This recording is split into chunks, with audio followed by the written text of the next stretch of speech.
जैसे कि पिछले एपिसोड में हमने सुना था, श्री राम, लक्ष्मण जी और सीता जी सभी सुतीक्ष्ण मुनि के आश्रम में रात रुक गए थे। अब आगे की यात्रा के विषय में जानेंगे इस एपिसोड में। कैसी रही उनकी यात्रा, क्या क्या हुआ उस दंडकारण्य वन में, सब कुछ जानेंगे। चेतन जी, अब आगे की यात्रा के विषय में बताइए। फिर उनकी दंडकारण्य वन में आगे की यात्रा कैसे शुरू हुई। और कहते हैं इसी यात्रा में सीता जी के मन में श्री राम के बारे में प्रश्न और संशय उठे थे, वह क्या थे। सुतीक्ष्ण मुनि से आज्ञा लेकर भगवान श्री राम, देवी सीता और लक्ष्मण जी वन में आगे चल पड़े थे। भगवान श्री राम, देवी सीता और लक्ष्मण जी के साथ चलते चलते दंडकारण्य के उस वन में आगे बढ़ते थे। तभी देवी सीता के मन में एक प्रश्न आया। देवी सीता ने भगवान श्री राम से कहा कि इस जगत में काम से उत्पन्न होने वाले 3 कार्य में दोष है: मिथ्या भाषण, परस्त्री गमन और बिना भय दूसरों के प्रति क्रूरता का बर्ताव। मिथ्या भाषण और परस्त्री गमन जैसे दोष तो आप में कभी उत्पन्न हो ही नहीं सकते, क्योंकि मैं आपकी जितेंद्रियता को अच्छी तरह से जानती हूँ। परंतु आपने दंडकारण्य निवासी ऋषि मुनियों की रक्षा के लिए राक्षसों का वध करने की जो ये प्रतिज्ञा की है, वह तीसरा क्रूरता पूर्वक वर्ताव का दोष आपके सामने भी उपस्थित हो रहा है। अतः मैं इस बात से चिंता से व्याकुल हूँ। मेरा हृदय भी व्याकुल हो उठा है। यह व्याकुलता किसी कारण है, यह भी मैं आपको बताती हूँ। देवी सीता भगवान श्री राम से कहती है कि पूर्व काल की बात है, किसी पवित्र वन में मृग और पक्षी बड़े आनंद से रहते थे। उसी वन में एक सत्यवादी एवं पवित्र तपस्वी भी निवास करते थे। उस तपस्वी की तपस्या में विघ्न डालने के लिए देवराज इंद्र एक योद्धा का रूप धारण करके हाथ में तलवार लिए उनके आश्रम पर आए थे और अपनी उस तलवार तपस्वी को धरोहर के रूप में दे दी थी। उस तलवार को पाकर वह तपस्वी उनकी रक्षा में लगे रहे थे और अपनी विश्वास की रक्षा के लिए वह मुनि फल मूल लाने के लिए भी जाते, तब भी वह तलवार को अपने साथ ले जाते थे। तब ही जिनका धर्म था, जिनका गुण था, वह मुनि प्रतिदिन देवराज इंद्र की तलवार को संभालने में लगे रहते थे। उसी तलवार को ढोकर धीरे धीरे उनकी बुद्धि क्रूरतापूर्ण बना ली थी। उस तपस्वी का तपस्या का निश्चय धीरे धीरे छूटने लगा था, छूट गया था। इस कारण अधर्म ने आसानी से उन्हें आक्रोश कर लिया था और महामुनि रौद्र कर्म में तत्पर हो गए थे और उस तलवार के सहवास से उन्हें नरक में जाना पड़ा था। देवी सीता भगवान श्री राम से कहती है कि इसीलिए आपको भी मैं शस्त्र लेकर बिना भय के ही राक्षसों का वध का विचार नहीं करना चाहिए। क्षत्रिय वीरों के लिए वन में क्षत्र धारण करने का इतना प्रयोजन नहीं है कि वे संकट में पड़े हुए प्राणियों की रक्षा करें। कहाँ शस्त्र धारण और कहाँ वनवास, कहाँ क्षत्रिय का हिंसामय कठोर कर्म और कहाँ प्राणियों पर दया करने का तप। यह परस्पर विरोधाभास है। देवी सीता श्री राम को यह सब कह रही थी। आगे देवी सीता ने भगवान श्री राम से विनती करते हुए कहा कि राज्य त्याग कर वन में आ जाने पर यदि आप मुनियों की तरह ही वन में रहे तो इससे मेरी सास और मेरे ससुर को बहुत प्रशंसा होगी, क्योंकि धर्म से अर्थ प्राप्त होता है, धर्म से सुख का उदय होता है और धर्म से ही मनुष्य का सब कुछ होता है, सब कुछ पा लेता है। इस संसार में धर्म ही सार है। देवी सीता की यह बात सुनकर भगवान श्री राम उनसे कहते हैं, देवी तुम्हारा मुझ पर जो यह स्नेह है, इसीलिए तुमने मेरे हित की बात की है। देवी दंडकारण्य वन में रहकर कठोर तप कर रहे इन मुनियों को दुखी होकर मेरी शरण में आया देख मैंने उन्हें यह वचन दिया है।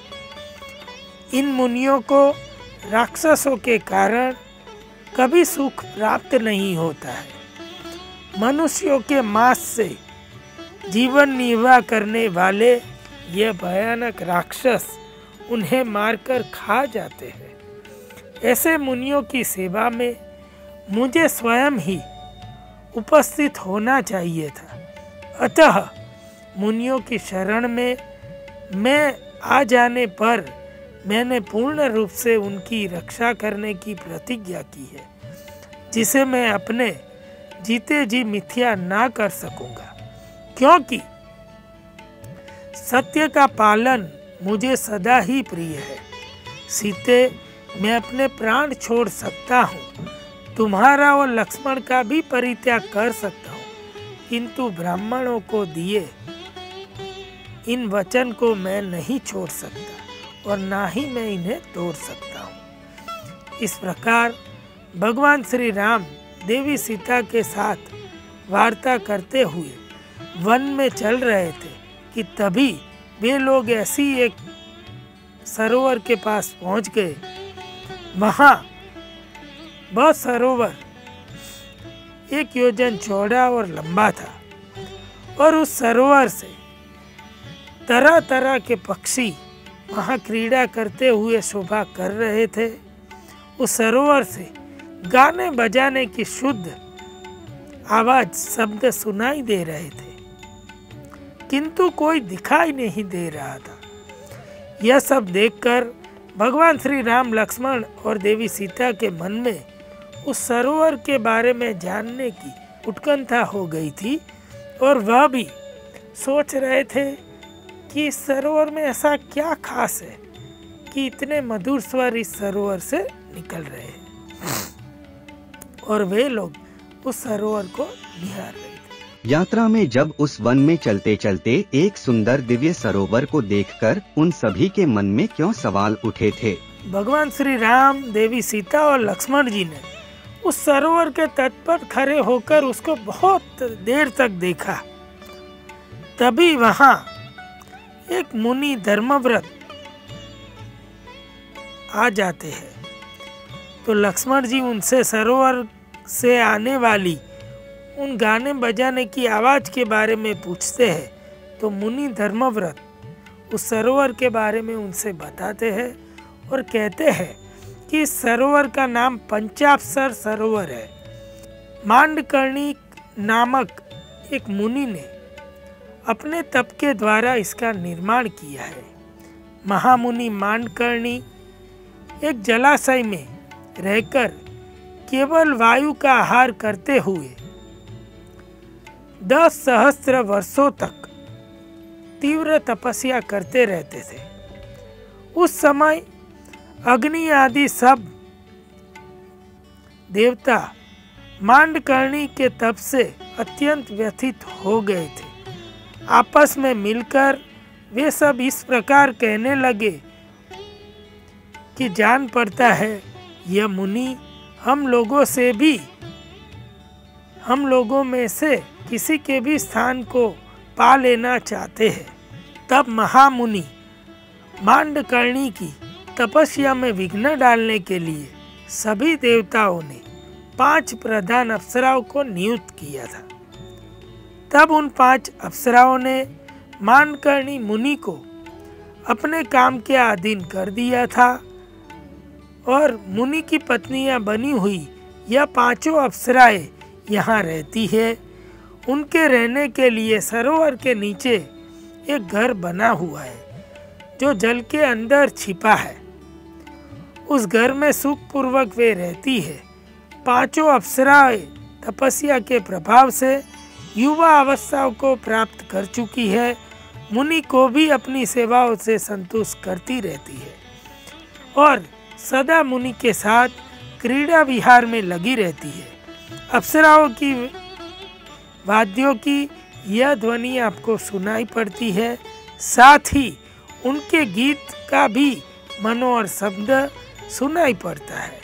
सरोवर के बारे में जानकर श्री राम, देवी सीता और लक्ष्मण जी को बहुत आनंद आया था और वह ये बातें गुनगुनाते हुए आगे बढ़ चले थे। आगे बढ़ के भगवान श्री राम को उस वन में ऋषियों का एक आश्रम दिखाई दे दिया। तभी उस आश्रम मंडल को देखकर भगवान श्री राम ने उस आश्रम में प्रवेश किया था और बारी बारी सभी तपस्वी मुनियों को वहां पर देखकर उनसे आशीर्वाद लिया था। क्या था उस सरोवर का रहस्य? आगे बढ़ने के बाद भगवान श्री राम को उस वन में ऋषियों का एक आश्रम मंडल दिखाई पड़ा था, जहां कई ऋषि मुनि अपने अपने आश्रमों में निवास करते थे। भगवान श्री राम ने बारी बारी से उन सभी मुनियों और तपस्वियों के यहाँ निवास किया। कहीं 10 महीने, कहीं 1 साल, कहीं 4 महीने, कहीं 5 महीने, कहीं 6 महीने, कहीं 3 महीने सुखपूर्वक वहाँ निवास किया और इस प्रकार सभी ऋषियों के आश्रम में रहते हुए भगवान श्री राम ने 10 वर्ष व्यतीत किए थे। इस प्रकार सब और घूमकर भगवान श्री राम, देवी सीता और लक्ष्मण के साथ फिर से तपस्वी सुतीक्ष्ण मुनि के आश्रम पर भगवान श्री राम लौट आए थे। कहते हैं भगवान श्री राम महान तपस्वी मुनि अगस्त के दर्शन करने की इच्छा रखते थे। क्या इस दंडकारण्य वन में अगस्त्य मुनि से उनकी भेंट हुई थी? कुछ समय तक महामुनि सुतीक्ष्ण के आश्रम में सुख पूर्वक रहते हुए एक दिन भगवान श्री राम ने महामुनि सुतीक्ष्ण के पास बैठकर विनीत भाव से कहा कि भगवान, इस वन में कहीं अगस्त्य मुनि का निवास है, किंतु वन की विशालता के कारण उस स्थान को मैं नहीं जानता हूँ। उनका आश्रम कहाँ है? देवी सीता और लक्ष्मण के साथ मैं उनके दर्शन करना चाहता हूँ। श्री राम की यह बात सुनकर महामुनि सुतीक्ष्ण ने उनसे कहा कि मैं भी आपसे यही कहना चाहता था कि आप महर्षि अगस्त्य जी के यहाँ जाए। सौभाग्य की बात है कि आप स्वयं ही मुझसे यह बात कहने लगे और पूछने लगे। फिर महामुनि सुतीक्ष्ण ने भगवान श्री राम को अगस्त्य मुनि के आश्रम की राह बताते हुए कहा था कि यहाँ से 4 योजन दक्षिण में आप चले जाइए। वहाँ पिपली के वन में आपको अगस्त्य मुनि के भाई का एक बहुत बड़ा एवं सुंदर आश्रम मिलेगा। आप एक रात उस आश्रम में ठहरकर प्रातः काल उस वन खंड के किनारे दक्षिण दिशा की ओर जाए। इस प्रकार 1 योजन आगे बढ़ने पर आपको अगस्त्य मुनि का आश्रम मिलेगा। अगर आपने महामुनि अगस्त्य के दर्शन करने का विचार कर लिया है तो आप आज ही वहीं की यात्रा करने का भी निश्चय करें। मुनि का यह वचन सुनकर भाई सहित राम ने उन्हें प्रणाम किया और सीता तथा लक्ष्मण के साथ अगस्त्य जी के आश्रम की ओर वे चल पड़े थे। वन में विचरण करते हुए बहुत देर के बाद भगवान श्री राम को वन में कहीं दूर महर्षि अगस्त्य जी के भाई का आश्रम दिखाई पड़ रहा था। यहाँ पहले वातापी और इलवल नाम के दो राक्षस का आतंक हुआ करता था, जिनका दमन करके महर्षि अगस्त्य ने इस दक्षिण दिशा को शरण लेने योग्य बना दिया था। भगवान श्री राम के मुख से अगस्त्य मुनि के बारे में यह बात जानकर लक्ष्मण के मन में क्या सवाल उठा था? उन्होंने भगवान श्री राम से क्या सवाल किया था? लक्ष्मण जी के सवाल करने पर अगस्त्य मुनि के बारे में भगवान श्री राम बताते हैं और कहते हैं कि एक समय की बात है, यहाँ क्रूर स्वभाव वाले वत्तापी और इलवल यह दो बड़े राक्षस भाई रहा करते थे। यह दोनों असुर ब्राह्मणों की हत्या करने वाले थे। निर्दयी इलवल ब्राह्मण का रूप धारण करके संस्कृत बोलते हुए जाता और श्राद्ध के लिए तपस्वी ब्राह्मणों को निमंत्रण दे आता। वातापी जो कि किसी भी शाक सब्जी का रूप धारण कर लेता था और शाक सब्जी के रूप धारण करने के बाद जो भी मुनि उनके यहाँ भोजन करने आते, तभी वह उन्हें भोजन के साथ वातापी जो कि शाक सब्जी का रूप बनाए उसका भी भोजन वो करा देते थे। वह दोनों राक्षस भाई इस प्रकार छल करके ब्राह्मण तपस्वी मुनियों को ऐसा भोजन कराते थे। भोजन करने के बाद जब वो शाक रूपी वातापी उस ब्राह्मण के पेट में चले जाते और वहां से फिर अपना असली रूप धारण करके उसका पेट चीरकर बाहर आ जाते थे और इस प्रकार उस ब्राह्मणों को निर्दयता से मार देते थे और मारकर उनका भोजन कर खा जाते थे। इस प्रकार इनका आतंक इतना बढ़ गया, कई साधु संत महात्मा तपस्वी मुनि ब्राह्मणों को यह वातापी और इलवल खा चुके थे। तभी सभी बचे कुचे मुनियों ने तपस्वियों ने एक दिन महर्षि अगस्त्य की शरण में जाकर उन्हें प्रार्थना की थी कि आप इनसे हमें बचाइए। सभी मुनियों की बात सुनकर मुनि अगस्त्य ने उन्हें आश्वासन दिया था और कहा था कि मैं आपके लिए इन दोनों का वध कर डालूंगा।